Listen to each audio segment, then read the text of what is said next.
Welcome to the Perry Health Pulse podcast. I'm your host, Dane Steyer. Thanks for joining us. This is actually episode 1, our very first episode.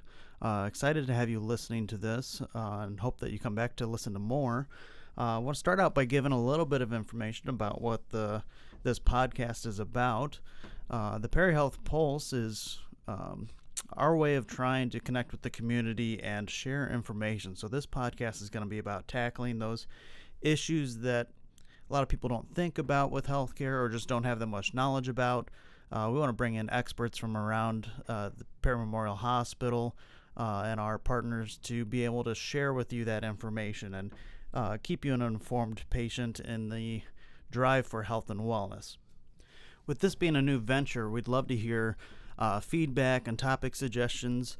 So you can do that at any time, actually, at our Perry Health Pulse website, so perrymemorial.org/pulse.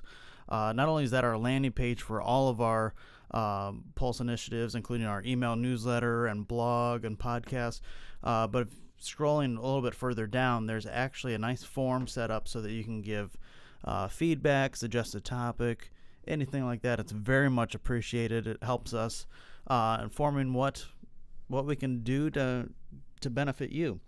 So with that being said, ultimately our goal is to try and keep these episodes shorter, really in the 5 to 10 minute range. Sometimes they're going to go over, like today's. Sometimes they'll be a little bit less, but we want to make sure that the information provided is the best it can be for you. With that being said, let's get started with our very first episode. We have 2 great guests on to discuss advanced directives. Happy National Decisions Day, a day a lot of people don't know about, but today you're going to find out.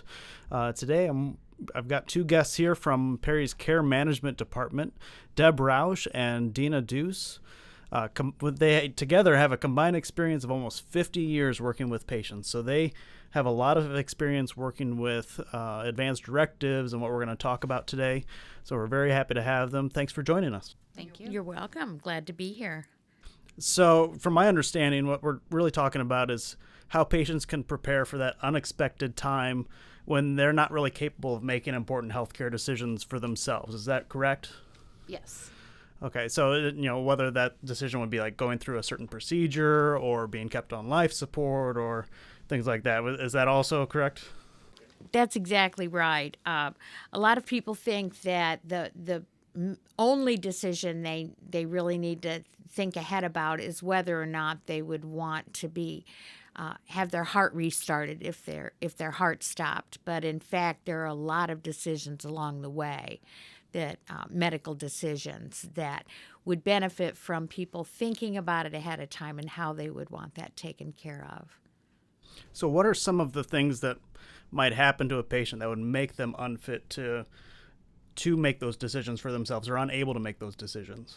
Well, I can answer that. I think probably one we think about a lot is an auto accident or some other kind of traumatic accident that leaves someone with a brain injury, whether that's temporarily or whether it's permanent. And also, as we age, it's more likely that any kind of illness, even just a simple urinary tract infection, can cause temporary confusion. And in that case, you would want someone to know what your wishes are regarding any type of medical decisions to be made. So I've heard both the terms advanced directives and living wills. And I was hoping you could explain what those are, or if maybe there's some other things involved too that I don't know about. Okay, so the POLST is also another name for the DNR. The names have kind of changed because people assume that with a DNR, you are a do not resuscitate, which is not necessarily the case with a DNR, which is now called the POLST, which is the Practitioner Order for Life-Sustaining Treatment.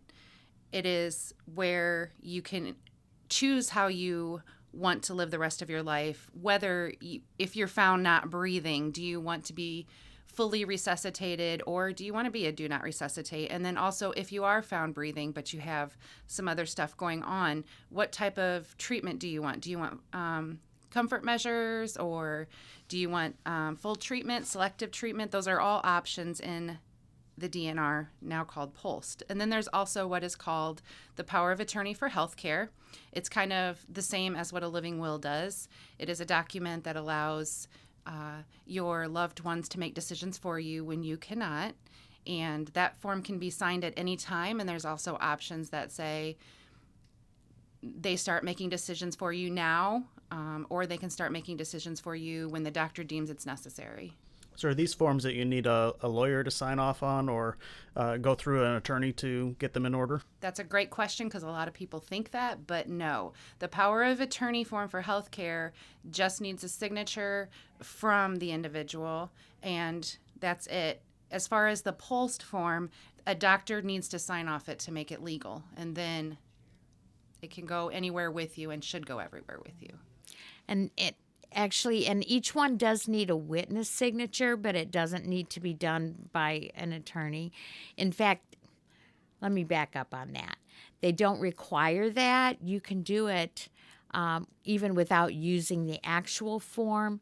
But in order to be certain that everything is covered that needs to under Illinois law, then it's best to use the forms such as the ones we have available here and do it that way and have a witness sign that they saw your signature. So there are standard forms that Illinois uses? Correct. Is that's something that every hospital would have on hand and be That's able to correct. provide patients? Okay. You bet.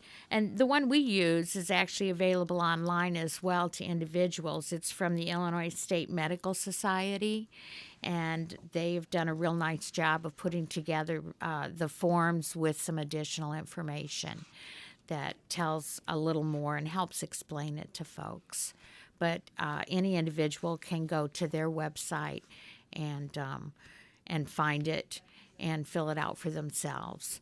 Or we are available, as there are in other hospitals, we're available to assist people, to answer questions, to sit down with them, and also to witness the forms being completed if they like. When they do these forms, are they given to the hospital here? Do they just hold on to them? Is there somewhere that they submit them online?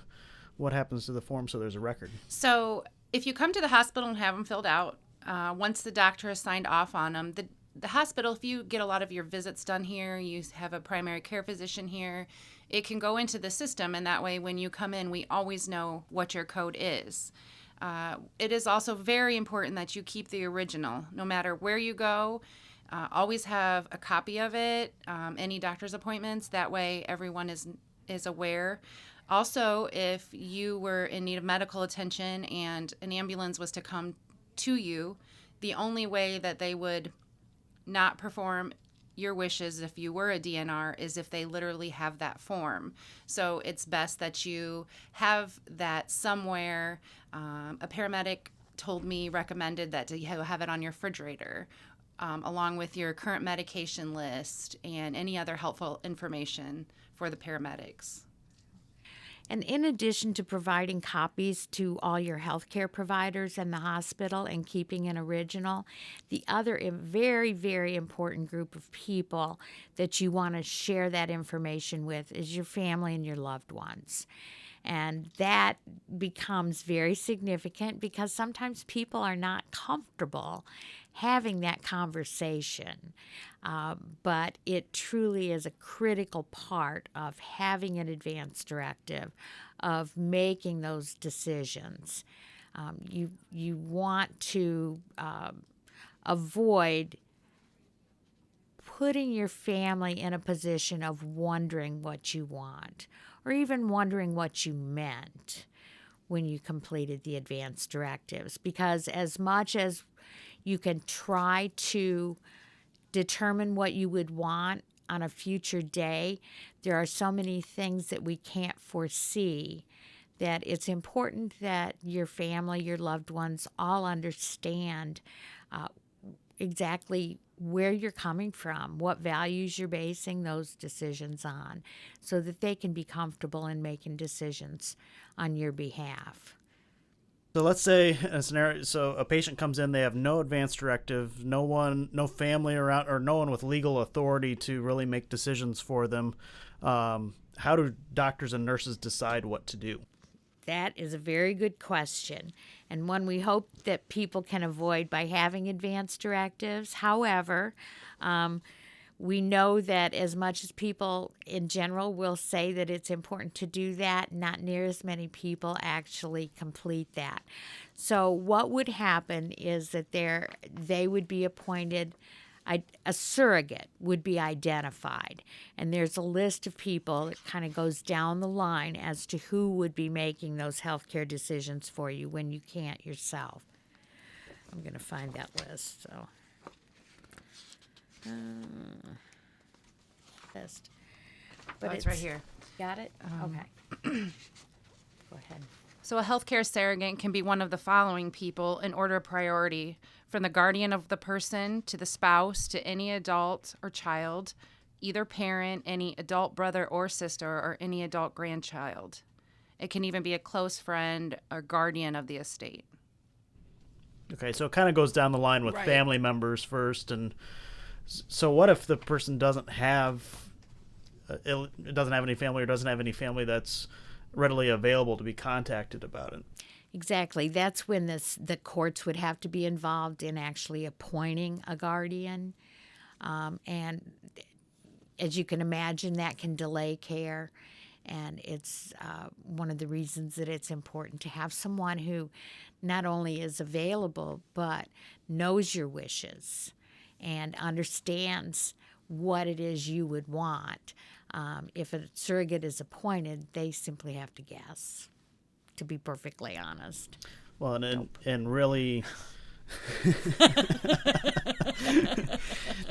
mean, in kind of extreme circumstances where they need to do a procedure right away, or need to know right away whether or not to do something, is if they don't have anyone yet, or they don't, they can't wait on the court for it, would a doctor normally just decide to go ahead and do it then? Is that how it works, or they really have to wait?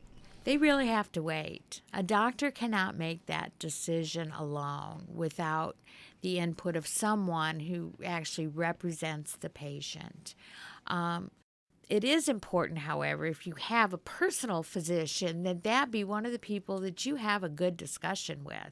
And your physician can help you and guide you and can provide specific information about your health and your well-being that you may not be able to get from anyone else. And they should definitely be part of the group of people that you have a conversation with. So today being National Healthcare Decisions Day, I know that both of you are doing a presentation sponsored by the Perry Memorial Hospital Foundation, a lunch and learn event to discuss a lot of these issues. So for the listeners who weren't able to attend that, can you share some of the points that you're going to be talking about at that event? Sure. So our main points at the presentation at the Lunch and Learn are: what are advance directives? So what they are exactly. Why do we have to have them? Why are they so important? And how do we have that conversation once we have our advance directives? How do we have that conversation with our families? One of the things that that we have in our presentation is from theconversationproject.org, which has a lot of great information on how to go ahead and start thinking about advance directives and how to approach your family about them. What we need to do is just start thinking about it. We don't actually have to do it, but just start thinking about how we want our end of life to be like is great for yourself to just start thinking about. Also, if you're not quite to the point where you want to have the conversation, write a letter. Write down the things that you think are important to you, what you would like to see happen when you pass, or when that time comes, or when you're very sick and can't make a decision. And I think that one of the final important points that we want to make today is that this truly is a gift to your family, to the people who love you, in order that they are not going through the kind of just agony, anxiety of wondering what you would want them to decide. I think Dina and I have both seen families go through that when those wishes haven't been discussed, when there hasn't been an advance directive completed, and it leaves folks at the bedside really torn apart, both just internally themselves and also between different family members if they're not certain what it is an individual wants. So again, it's a gift. Well, thank you so much for being on the Perihealth Pulse podcast today. Lots of great information. I hope that it will inspire some people to put their plans in order, make it easier on their families. Thanks for joining us, Deb and Dina. You're welcome. It's great to be here. Thank you. Alrighty, that concludes episode 1. Thanks again for tuning in to us. Remember, you can join our email newsletter, read blog posts, give feedback for our podcast, all of that at paramemorial.org/pulse. Information about this episode, some related links, and helpful resources can be found at paramemorial.org/podcast. Go to episode 1. Thanks for joining us. Stay tuned for our next episode, which is actually going to be about the benefits of Tai Chi. Thanks for joining us.